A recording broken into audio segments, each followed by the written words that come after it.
Kadosh, Kadosh, Kadosh, Adonai Sevayot.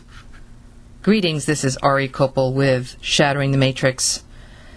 You're listening to me today, this Thursday evening. I wanted to speak with you guys all about the little lull that I feel that is happening right now with respect to just events in the news and things like that. I feel that there's a little window of rest where there's not that much energy of charged negativity, shall we say, so that it kind of gives me like a little breather to be able to refocus and collect my thoughts and recharge myself.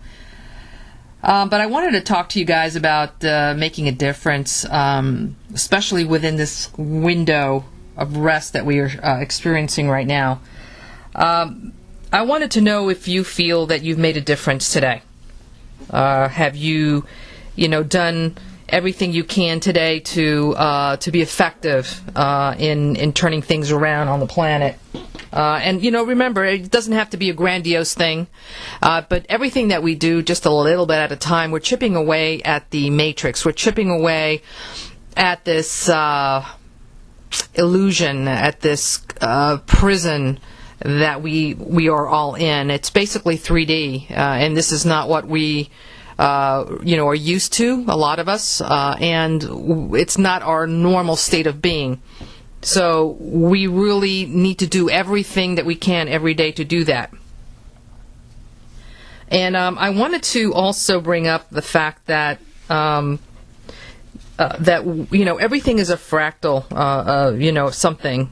We're all a little replica of the higher of a higher consciousness of the makings of the universe. And I wanted to read to you what a fractal is. I mean, I found a really interesting website, and it's called fractalfoundation.org. It's fractalfoundation.org, and they really go into really great explanations of fractals, and they have pictures and videos and things like that. And I thought, what a great explanation they have here of fractals. So I want to read to you what they say, that says, a fractal is a never-ending pattern. Fractals are infinitely complex patterns that are self-similar across different scales. They are created by repeating a simple process over and over in an ongoing feedback loop. Driven by recursion, fractals are images of dynamic systems, the pictures of chaos. They use that word as the pictures of chaos.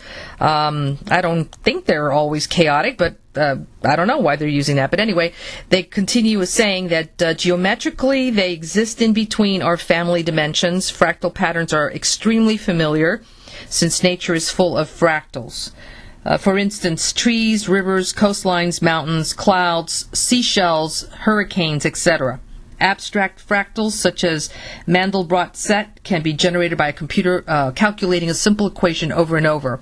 And then they have a more simplified definition of a fractal, and it says natural fractals include branching patterns like trees, river networks, lightning bolts, blood vessels, etc., and spiral patterns like seashells, hurricanes, and galaxies. Then they define the one for math. Mathematical fractals like the Mandelbrot set are formed by calculating a simple equation thousands of times, feeding the answer back into the start. These fractals are infinitely complex, meaning we can zoom in forever. And then it says a tree grows by repetitive branching. A fractal triangle is formed by a simple repetition. The infinite Mandelbrot set is formed by repeating a tremendously simple calculation. Simplicity leads to complexity. A fractal tells a story of the process that created it. And so that's it. It's pretty much a replica. It's a mirror, and it goes infinitely to the smallest and infinitely to the largest. And so I mentioned this because obviously our universe is all fractals. The reality that we're experiencing here on this planet is all a mirror of something higher, something that's happening cosmically somewhere. And so the same thing goes with the dynamics that exist within society. Okay, that is also a fractal of something, of a dynamic that's occurring cosmically, universally, somewhere else. And it's like basically we watch this kind of pattern, especially in society, and we can even bring it down to smaller levels and analyze, based on what we're looking at in the smaller level, what's really happening in the larger level. And since basically the universe and creation is always in motion, that is a fact. Nothing is stagnant. We cannot be true co-creators, because we're always using that word like it's our passport or something. But we can't be true co-creators if we're not, creating based on motion, based on whatever the formulas are for creation.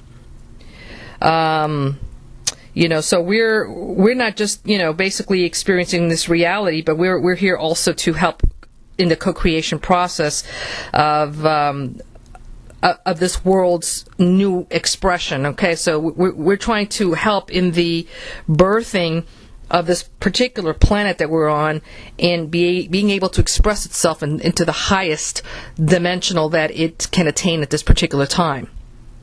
And this is a dynamic of it's a flow. It's a flow of motion. It's a dynamic of engagement, of participation. Everything that's not flowing and in movement towards a result is entropy. So there is constant motion. Whether it's a planet being birthed, the planet dying or imploding. Beings of light working towards an ascension,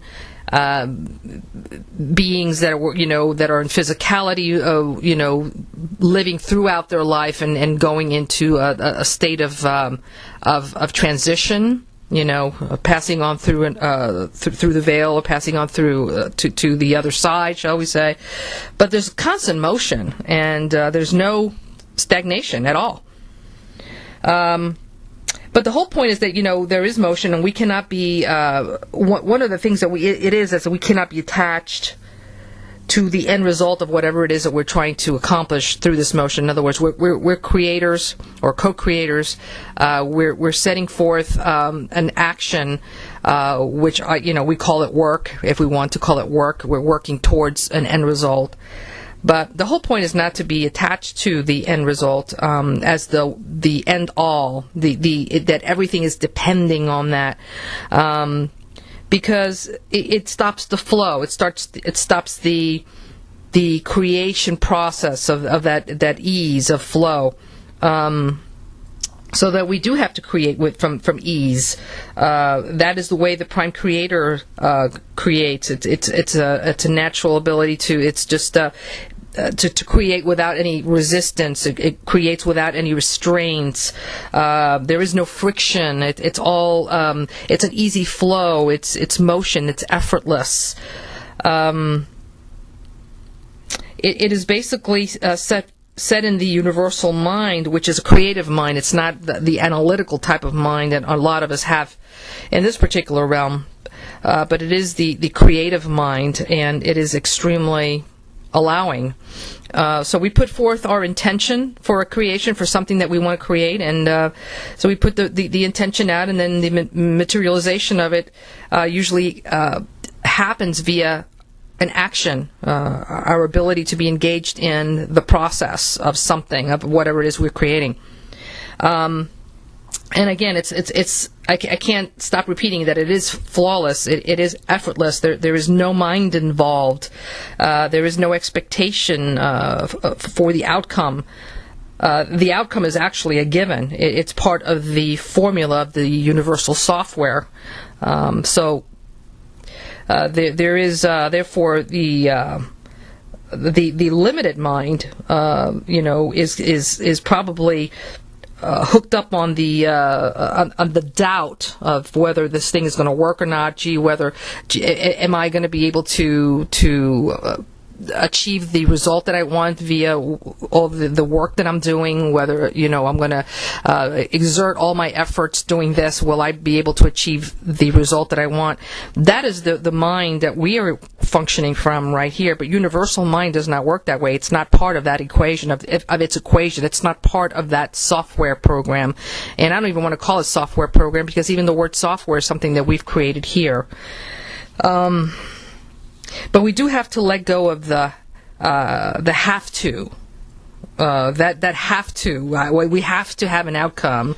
We need to let go of that. It's imperative that we allow that we're in that moment of we expect it to happen, but there is no attachment that it has to happen, because it will automatically flow that way. Let's see what else I wanted to speak with you about. So, again, attachment is not part of the universal mind. It's not part of Prime Creator's formula of creation.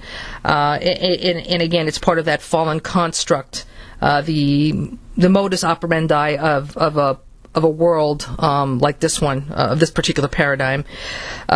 So, how do we help this particular world that we're in, the consciousness on the planet? How do we help all life forms on the planet? How do we help in the creation process and in bringing forth a new paradigm for this earth? And a lot of us are working, with this in mind. Our goal is to obviously see this wonderful birth of the new Earth, of this new paradigm for Earth. A lot of us work quietly behind the scenes. A lot of people don't even know what you're doing. You're functioning from whatever talents you bring forth from other realms that you come from. And so a lot of us are writing books that inspire. A lot of us are doing things to help wake up others, via sharing information that they're receiving through websites like ours, the 2012emergence.com website, or other websites that they belong to. Some of us are healers, and so we help in healing others and getting rid of whatever situations they're facing in life, and insecurities and attachments, and of all kinds of entities and whatnot. And this is all important because the lighter we are, the healthier we are, spiritually, physically, emotionally, mentally, the better we can function. And of course, the better we can function, the more effective we are. So the healers are very, very important. And then we have a lot of us who volunteer in different things, helping others in shelters and in children's homes and old people's homes and things like that, etc. I mean, we're all doing something, I'm pretty sure, to be able to be of service, and that's very, very important, because being of service is a very important thing to do in order to, first of all, get our vibration higher. And of course, we're not doing it with that intent. In other words, we're not being of service because being in service was going to get my vibration higher. Getting your vibration higher happens because you are being in service. So we're here because we volunteer to help others also be able to live their life to the fullest, to be able to express themselves freely. And this is what we do by being in service to all life forms on this planet. But a lot of us, are not really participating for a bunch of reasons. I can't really know what those reasons are. a lot of us are really, really hurt by a lot of different things, and we really need a lot of healing from all different levels. And there's no telling what is causing a person who is one of the volunteers have come to this planet to help, a light being, a spiritual a worker, to come here and to be here to help. What would cause their stagnation? It's various reasons, and but if you recognize that that you are in a situation where you are stagnant, that your life is not being lived in joy, that you're feeling pain, regardless of if it's physical pain, emotional pain, spiritual pain, mental pain, or anguish, fear, all these things, then it would be wonderful to reach out to someone who can help you, whether it's a healer or even participate in a website like ours, for example, that we have so many members that are so loving and so interested in helping. But don't go at it alone, especially when a lot of the people that you may be surrounded with, especially it could be family members, could be friends, that they don't get you, they don't understand you, they're not of that same family, shall we say. There might be biologically connected to you, but they're not from that same neighborhood where you originally come from. So they're not going to get you, and you're going to go at this thing by yourself, and it's not a good thing to do.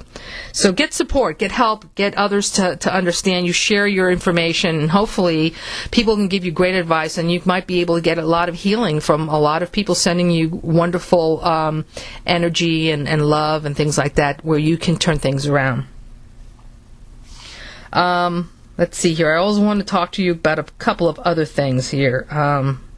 I put out a call last Thursday on the radio show for last week, inviting people that are leaders, that feel that they're leaders, that have been leaders in business, leaders in, maybe spiritual communities, whatever, that you feel that you are a leader, someone who has the passion and some certain skill sets that will get things done. In other words, when I meant leader, I did not mean a person who actually have people follow them so much as a person who is a doer, okay? A person who takes a situation and tries to find the solution for it, or tries to find a way to get it done.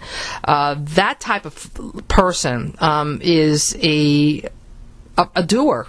It doesn't mean a leader like, I'm going to run for office, or I'm going to have 20 people follow me because, I have that charisma.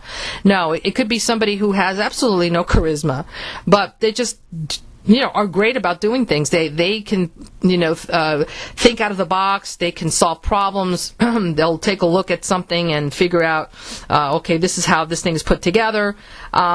That kind of person, a creative mind, a person who just has a desire, even just a desire to help, okay, is a leader. You're basically out of the norm.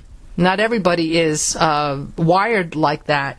So, but the whole point is that I put that call out, and I got some people to actually sign up to our website, and from those people, then I got some people to sign up for the group that I created, which is Planetary Solutions Task Force. So Planetary Solutions Task Force is the subgroup within the website, of which it's a committee of people that are going to create a think tank to be able to come up with solutions for certain issues that we're going to be addressing. And not all of them, we're going to tackle at once, but we will be able to tackle a lot of them. And within those that we select that are the ones that we need to focus on immediately, then from there we were going to be picking people that want to volunteer to be in those committees to address those issues. And from there, somebody will probably be a leader, or it'll be a couple of people that might rotate and become leaders with that.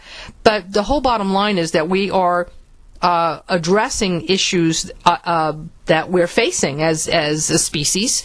And I feel that this is something that should be done not only on our website, but should be done everywhere. People need to start creating committees like this, whether it's, from the local level where you're at, or to all the way to the planetary level.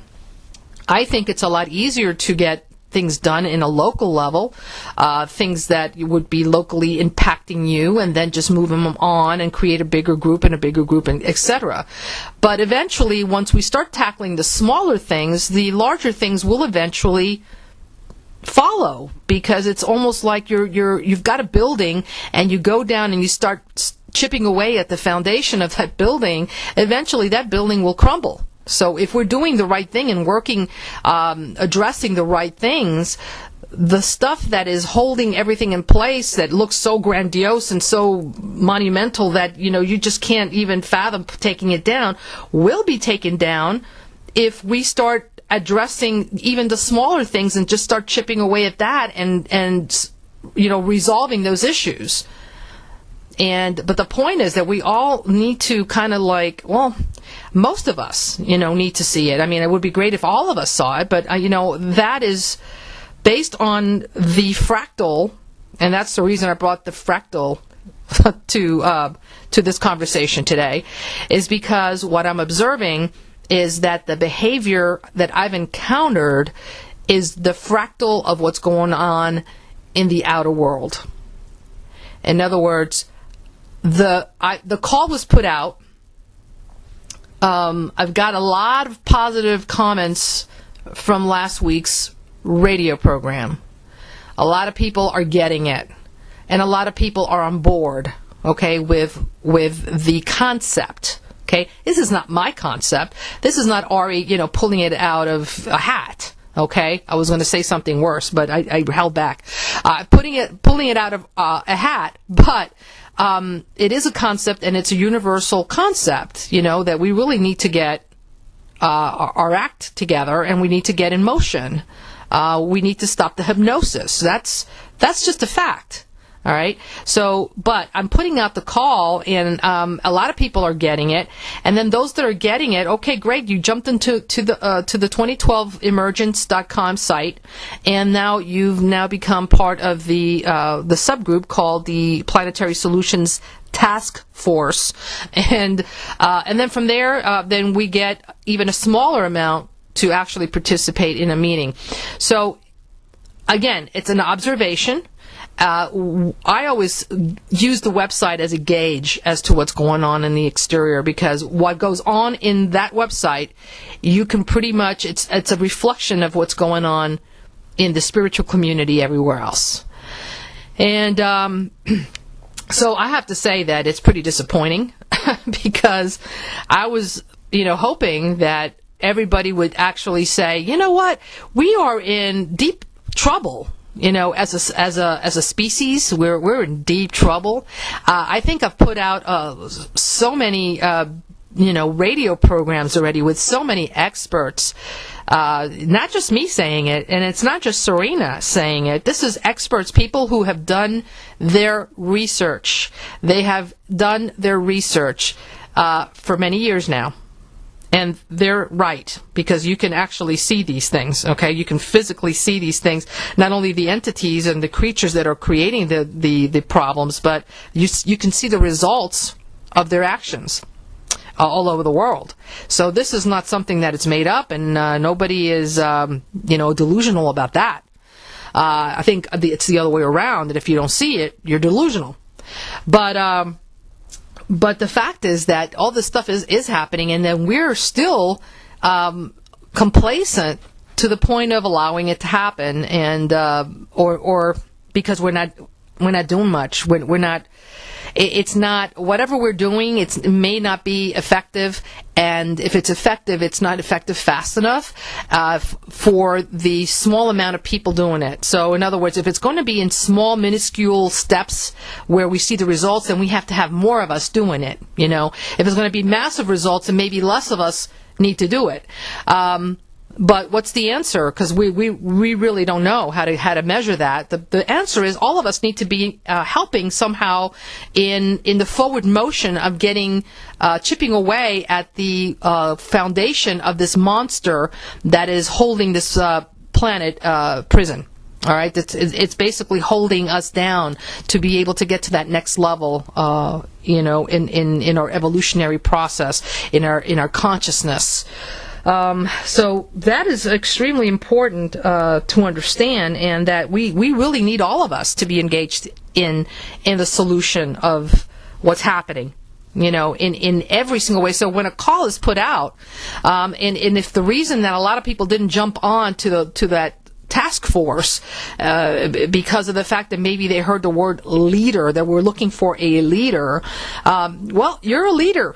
All right, just the mere fact that you are here on this planet, that we all came into this world from other realms, it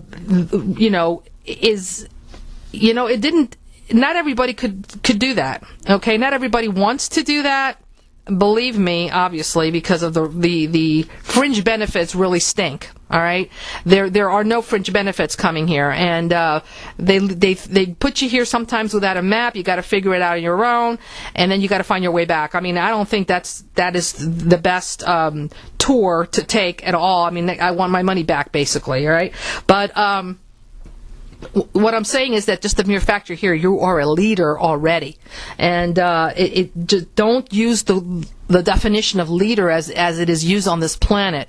So we all make a difference, and by being part of a committee, whether it's the one that I created or you create or somebody else creates, get involved, be part of that, because all of us have something to contribute. And once that an idea is put together, that we formulate and we say, hey, this would be a great way to tackle this thing, then you know what, all of us might come up with a way of tweaking it and making it better, or making it more something that might be more effective quicker, like that. And so all of our efforts are really necessary, and our presence is necessary, our light is necessary, because we're going to be able to carry this forth like that by being present. So again, the fact that so few responded allows me to gauge what's really happening in the exterior world with the spiritual community in as a whole, and that's how I know that we're pretty broken. We're not cohesive. We're not united. We're kind of we're broken. We've been on purpose divided, and we're all over the place. So my whole focus is to try to unite us.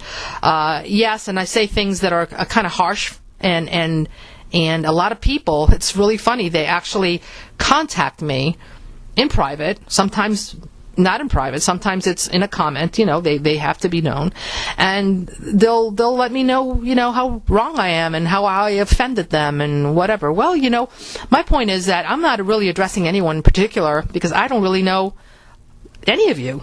Maybe a handful of people that I know that happen to be on my website that I've known because they've been there for many, many years, and we actually have conversations offline. Other than that, I don't know anybody. So I'm not addressing anyone in particular. Now, if you get offended by what I said, then you know what? They say, if the shoe fits, then wear it. Well, something I said obviously resonated and rustled the feathers somehow. And maybe it's something that person needs to look at a little bit more. Because if it hit the wrong way, and I wasn't really calling that person out specifically, then something kind of like, and they got offended. So it's something that might be explored a little bit more, okay? Because maybe there was a little truth in what I said, and it kind of hurt. It hit home. So that's what I'm saying, all right? Because I'm not addressing anyone in particular, but I am making it general enough so that if the shoe fits, and I'm speaking anything, of truth here, the whole point is to correct our actions so that we're all on the same page, so that we're all effective again. That word effective is very important. Because if we're all spinning our wheels and saying, "Oh yeah, I'm a great healer, I can manifest," and the other one is, "Oh yeah, I think positive thoughts and I visualize this all day. I visualize the planet, engulfed in white light, and everything but that is happening," then we're not effective. Okay, we're not effective. We think we are, but in reality, what is really happening is not. We're delusional. We're really self-hypnotizing ourselves and believing that so that we don't really have to do much else. And again, if it's not working, I'm calling it out because that is what I do. All right, and if you don't like it, then change the channel, turn off your laptop, little X out of the Blog Talk Radio, X out of YouTube, and you don't have to listen to me anymore. Okay, but again, it's putting your head back into the sand because again, we're not moving forward, and whatever it is that has been done by you or by anybody else is obviously not working. So let's try something else that might work. That's the whole point. Let's see here. A lot of people just may not have responded also because maybe they're just not interested. Again, we don't think we're leaders. They probably think, that I'm too optimistic. They don't, who am I? Who am I? Who's Ari? It doesn't matter who Ari is. It doesn't really matter. If I'm saying something that is coming forth as truth, then doesn't matter who's saying it. It's the truth. The truth is the truth. It stands by itself. I don't have to call myself XYZ channeler, although I could. I could have probably gone out and made a name for myself and said, I'm Madam, let me see here. Well, I shouldn't say Madam something. Maybe I'll use the last word, Kumara, because that's a great one. A lot of people use that one as a Kumara, or what's another one? Something maybe with the Saint Germain or something like that. I mean, some word that's catchy and that a lot of people just kind of resonate to, a name like that. And then I would say, I am a channeler of whatever, right? And I'll make up a name, and then I'll start talking really, fluffy up, and maybe that would get the message across. Maybe that's what I should do, as opposed to making the message come out from Ari Copel. Like, who is Ari Copel? Well, I don't know what to say about that. I mean, I do know what to say, but I'm not going to say it on the show. Anyway, I think that we should take advantage of this little lull that we're having, because we're in the middle of right now of the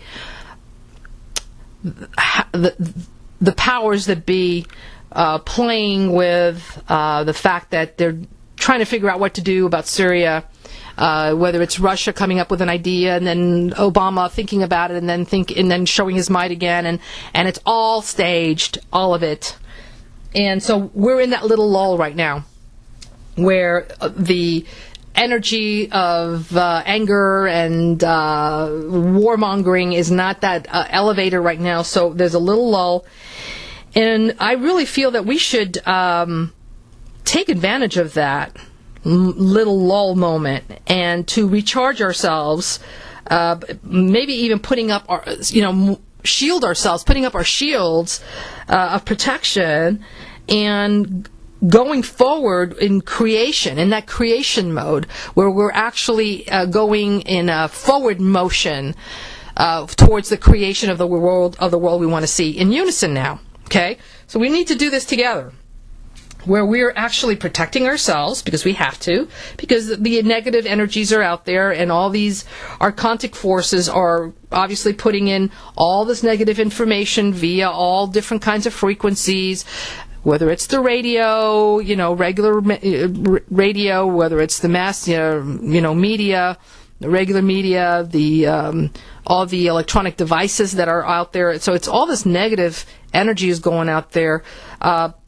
Let's counteract that. So we need to protect ourselves from that and go forward and create the world we want through, first of all, we need to imagine that world. So the creative process is a formula. So we need to create that world. How? By imagining that world that we want to see, that perfection that we want to see, based on the divine blueprint that we know is there, because it is part of our memory, it is part of our cell memory, it is also part of our DNA code, and therefore we know what that looks like, we know what that is, we've experienced those realms. So let's get our creative juices going, and let's imagine that world as we want to see it, right? Then we have to obviously visualize ourselves in that world, interacting in that world, seeing the colors, seeing the buildings, seeing the sceneries that occur in those worlds, and you engaged in it. You're walking down a path, you'll see the buildings, you'll see people, you'll see how people interact with each other, you'll see the animals, you could probably see the trees and the flowers, and all that. And there's a sense of peace and the serenity, and everybody's humble and grateful and enjoy. Okay, so get that in your head, in your mind, and visualize that and experience that as well, and feel that joy as you're experiencing those scenes that you're in. And then you need to get a physical reaction towards that, so that you're either feel it in your solar plexus, you'll get maybe your little pores, your little hairs on your arms to stand up a little bit. You get emotional, maybe you'll get a little lump on your throat or something like that. And then further, after you get all that, because that's all in the visual part, in the emotional state, right? Then you've got to go into action. You've got to do something to bring forth that vision that you have. And again, I bring the example of an artist because it's very simple. It's I don't know how else to bring it forth so that you can understand it. If an artist has an idea in their mind of a beautiful landscape, all right, they obviously have it in their mind. They can picture the colors. They can probably hear the birds. They can hear the brook falling or whatever, a little brook rustling there with little bubbles and whatnot. And they can actually experience that. They can smell the pine. And when they are immersed in that vision, they can actually now take the pencil or, and sketch it out, and then take the actual brush and actually bring out the colors that they were seeing in their mind. And that's all part of it, but the action has to be there. Yes, you have the imagination, brings forth, you're experiencing it in your mind, and then you actually bring it forth through action. And that's what I'm asking all of us to do, okay? So we're imagining this world we live in. Now we need to do something every day to manifest that. And what is that? What is that? Well, that's part of the task force that we were talking about, okay? So what is it? Okay, so is it do we want cleaner skies? Do we want to take away the fact that these chemtrails are happening? Okay, well, let's work on that together. Okay, let's work on that together. And if it's not all of us, because it might be thousands of us by the time we finish listening to this show, at some point, It might be just a simple 5 people in a task group, a little committee that can be formed, and from there you start bringing in more people to also share in that vision, and you get that done.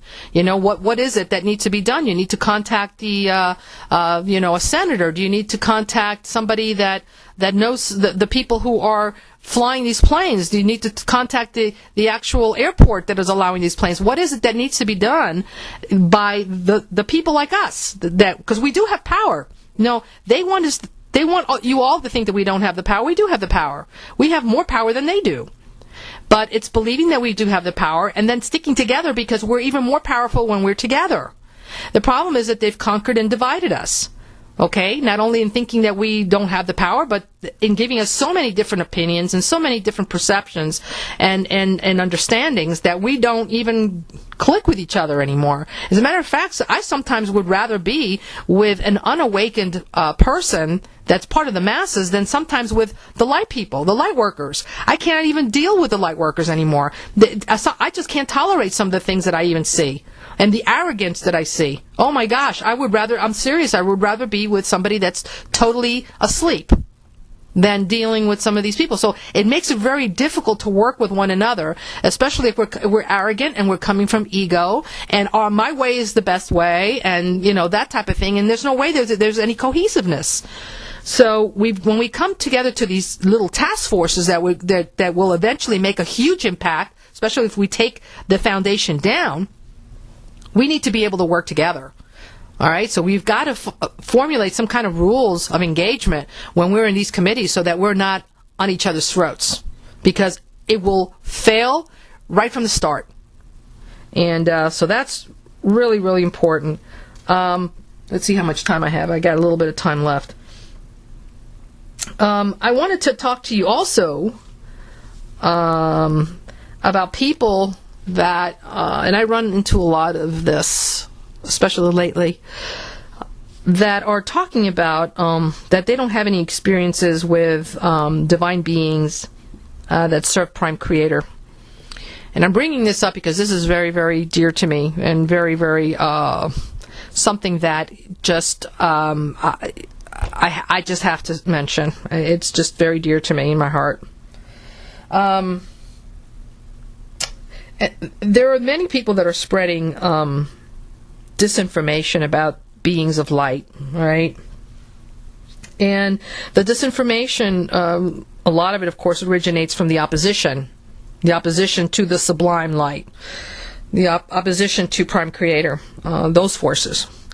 And because I am who I am wired in such a way that I am willing to entertain information so that I can get to the correct information. I'm willing to entertain information coming from all sources, okay, regardless of where it comes from, regardless of who's disseminating it, okay. I will take that information, I will look at it, and I will see what resonates with my knowing and with my direct experiences. And then there are some things that are really gems within the mud, believe it or not.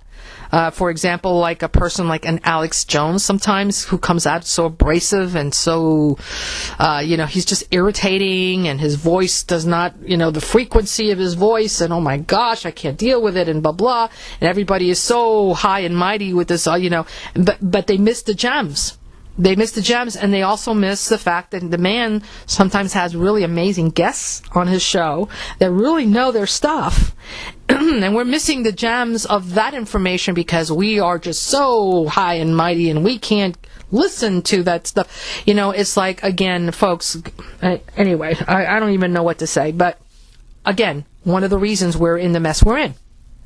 Because we're not getting the intel. We're refusing to hear things and allow information to be given to you regardless of the source. You pick and choose, and then just get rid of that.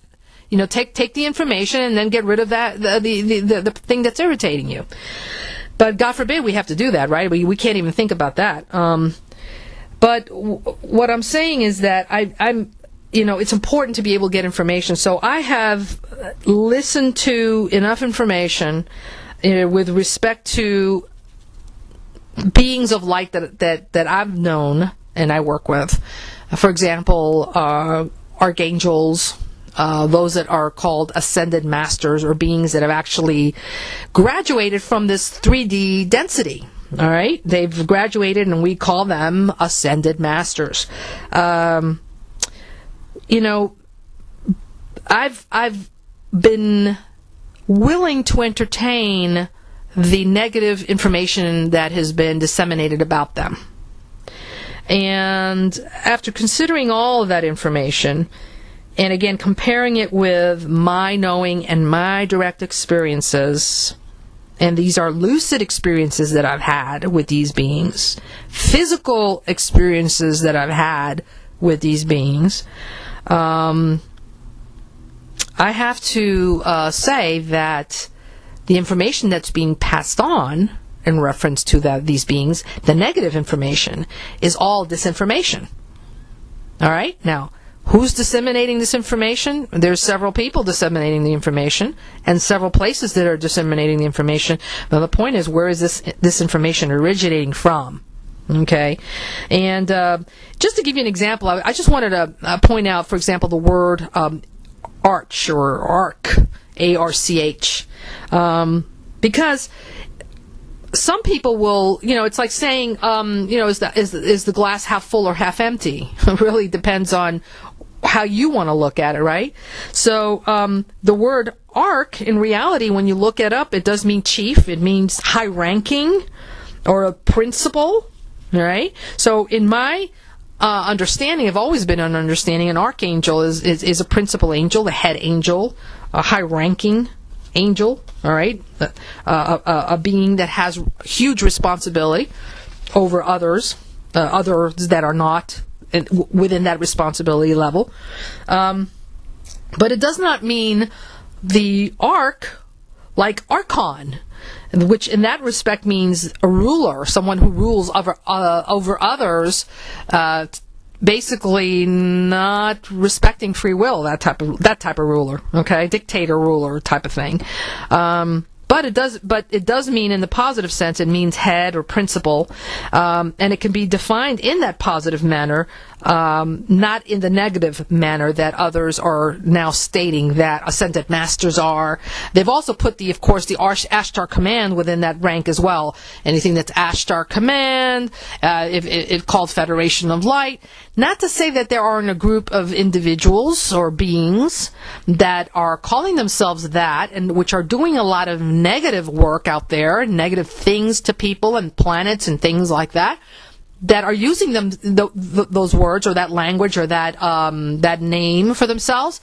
But it's like, again, take a look at the fractals, the microcosm with the macrocosm. Okay, we're looking at Syria and the rebels. Okay, now the rebels are doing things to make Syria, all right, the actual president of Syria look terrible, when in reality it's really the Syrian rebels and the United States government and whatnot, right? We know this. We know that happens. This is what the demonic evil forces do and are capable of doing it, and they do it all the time.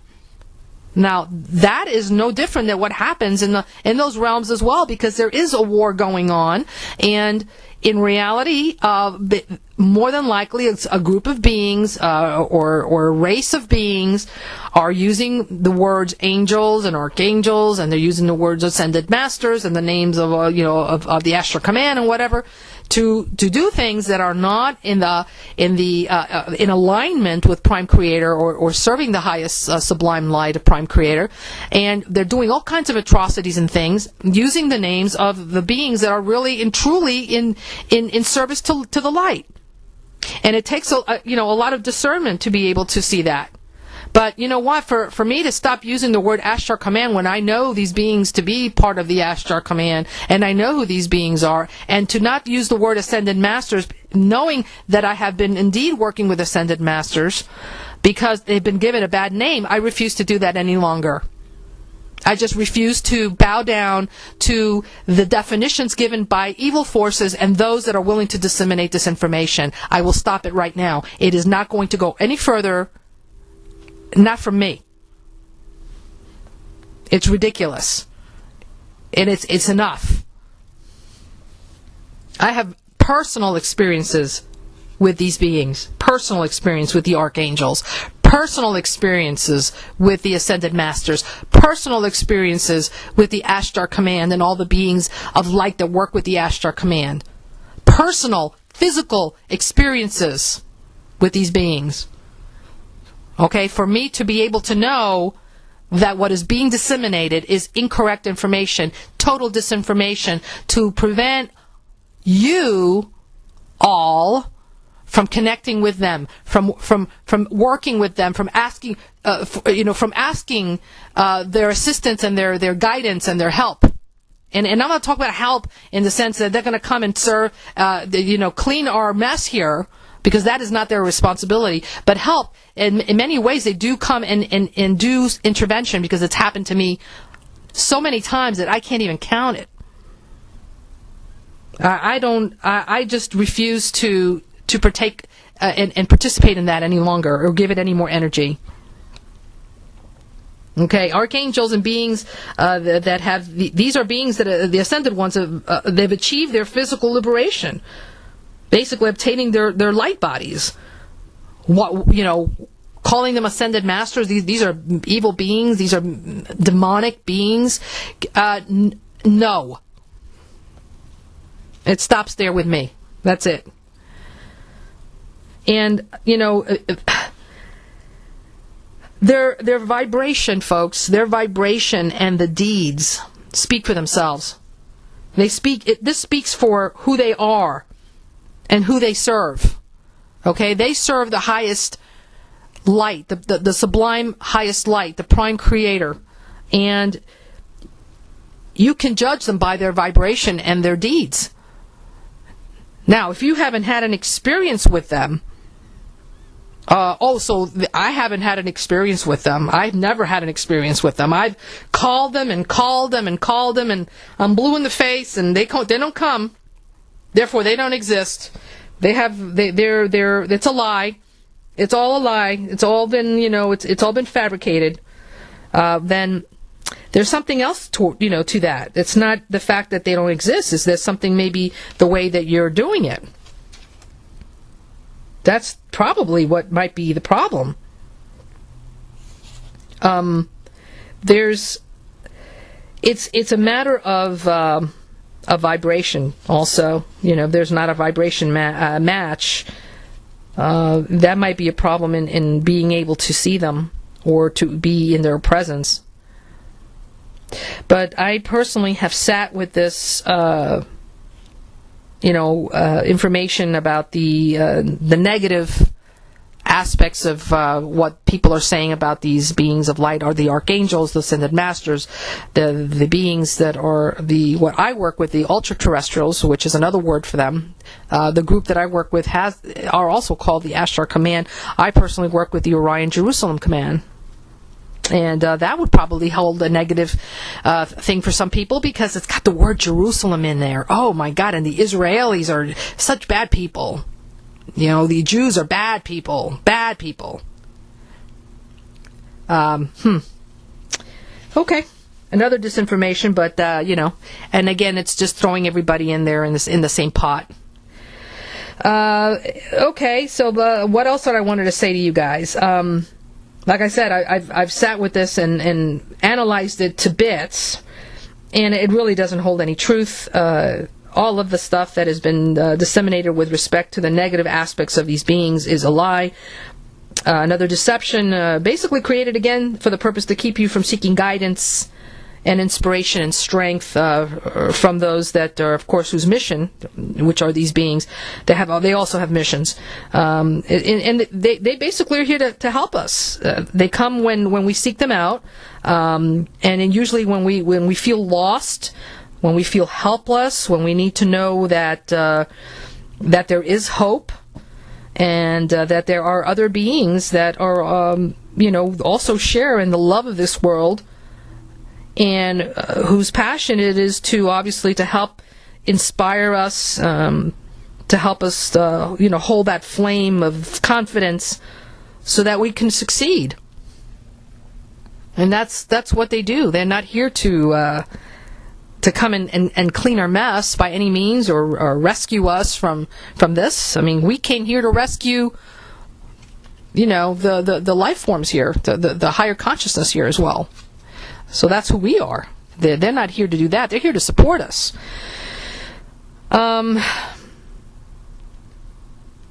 So I tell you that these beings are for real. And again, just because one does not see them, can't feel them, they're not revealed to a certain person, to yourself, let's say, does not invalidate them at all. So you do have to be of a certain vibration. You have to have be in a certain space or a certain place spiritually that the frequency match happens. And it's like a ceiling fan, for example. If you've ever put a ceiling fan in really, really high speed, And when you look at it from your perspective, let's say you're on the floor looking up, and you're looking at this fan spinning so fast that you can't see it. It actually becomes transparent, and all you're seeing is the ceiling. You really don't even see the fan anymore because it's spinning so fast. The blades become invisible. Well, imagine that being a vibration. Okay, so you can only really see the blades if you're spinning to that same speed. Okay, to the point that you're spinning on that same speed, and now you're on the blade. You're part of the blade spinning along, and now you can see the blade and everything else on the blade, all the little specks of dust, or, all the little nuances on the blade, all that you can see when you're on the blade traveling at the same speed. But if you're in the lower speed and you're sitting from that perspective on the floor where you're you're in standstill, motionless, then you can't see the fan.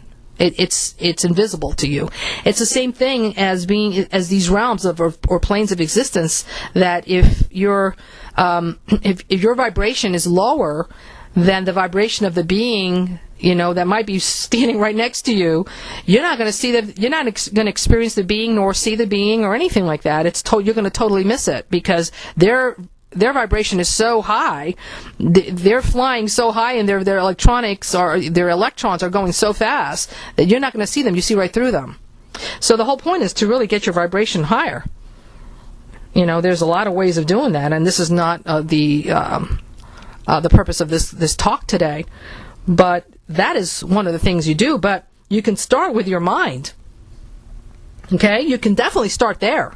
There's other things, of course, you should do along with the kind of foods that you eat and meditations and I want to get away from the meditations, and I don't want to use that word connection to source, because I don't want people to confuse not meditating. It's not meditation where you go out for 4 hours and 10 hours and things like that. And if you want to know what that is, what I'm talking about, just go to my last talk about that, and it'll go much further into the meditation that blisses you out and makes you ineffective because you're not present. But I'm talking about connection. When you connect to source, when you connect to the divine, that is not what I'm talking about in terms of blissing out for many hours and where you're not effective. But definitely connection. But what is in your thoughts is very important.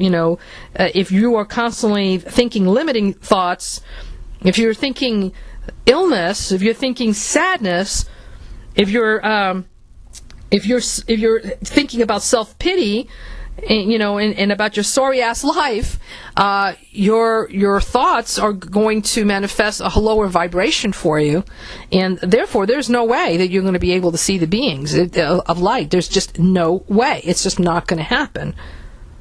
Okay, and think about it. Is this what you're about? Are you really about that sadness? Are you about ill health? Are you about limiting thoughts? About limitation? Okay? Or are you a dynamic being? Are you, empowered? Do you feel empowered? Do you feel like a co-creator, like a doer? Are you positive? Are you driven to succeed? And now I'm not talking about succeeding in 3D. I'm talking about succeeding in whatever your mission might be, and succeeding in our effort to turn this planet into a divine planet of the highest vibration that it is intended to achieve at this time. Okay? Are you a being of light? Are you a sovereign being? Okay, these are the thoughts and actions that you should be, doing. Or thoughts that you should be thinking and actions that you should be doing to reflect that.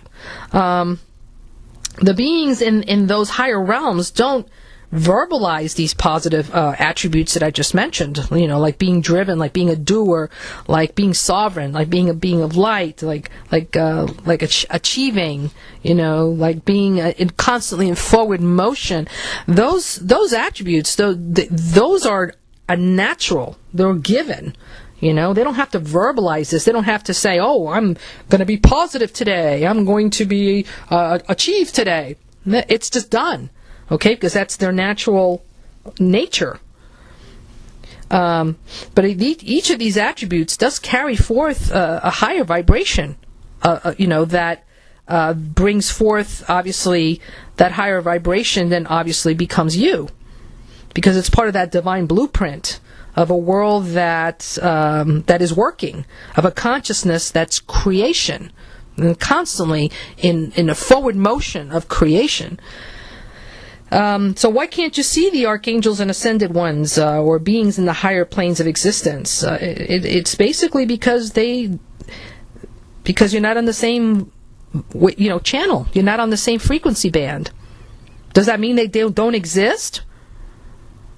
Or is it because we bought into the lie that we were of this world, and that our thoughts and actions are limiting us, and basically we need to fit into what we see in the outer world?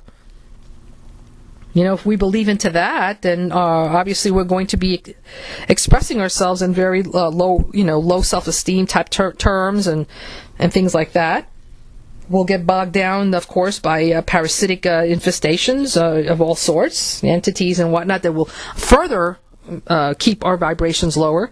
So there's no way that we're going to be able to see or experience beings that are resonating or vibrating with the higher frequencies.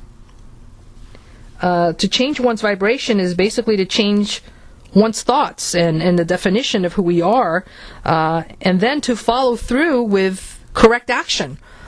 Because once we have in our minds, oh yes, I am a being of light, I'm action, I'm a co-creator, all these things, then you've got to follow through with action. In other words, you've got to walk your talk.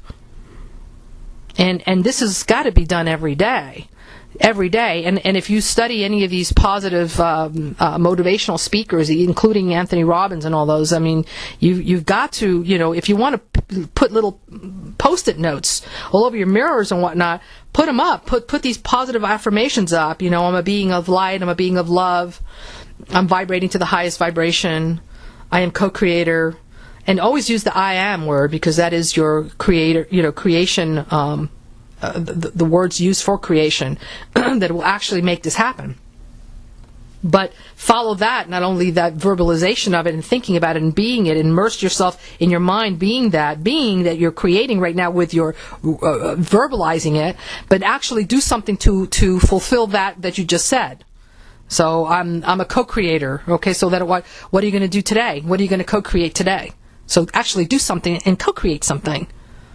Be involved with something, make a change for the better, even if it's something that is almost not perceived. It's minuscule in the scope of things. It's everything makes a difference. Everything that's towards positive creation, okay, and also to the dismantling of something that's not working and replacing it with something that is. As we chip away to the foundation that is of something that is not working, we're chipping it away so that we can replace it with something that does. That's what we do every time that we do something positive towards creating the world that we want, even if it's small, even if you think it's insignificant. Every one of us, if we all did that, we will get there really, really quickly, and we'll create the world that we want in no time. Again, this is Ari Kopel. I thank you very much for joining us today. I'm hoping that, again, I'm chipping away at some of the old belief systems that you all have that are probably holding you back from being everything that you can be and participating completely in this world and the process that is involved with us not only claiming this planet back, but creating it into the beautiful paradise that it was intended originally from the blueprint of the Prime Creator. Thank you very much for joining us. This is Shattering the Matrix. You've been listening to us tonight on Thursday, usually here every Thursday night, 6 p.m. Pacific Standard Time, 9 p.m. Eastern Standard Time. I hope to see you all again, or have you all again attend my show next week, and please tell others about it. It would be wonderful to all get involved and hopefully be all on the same page together for once, and create a positive change that will be forever lasting on this planet. Again, thank you very much. Good night.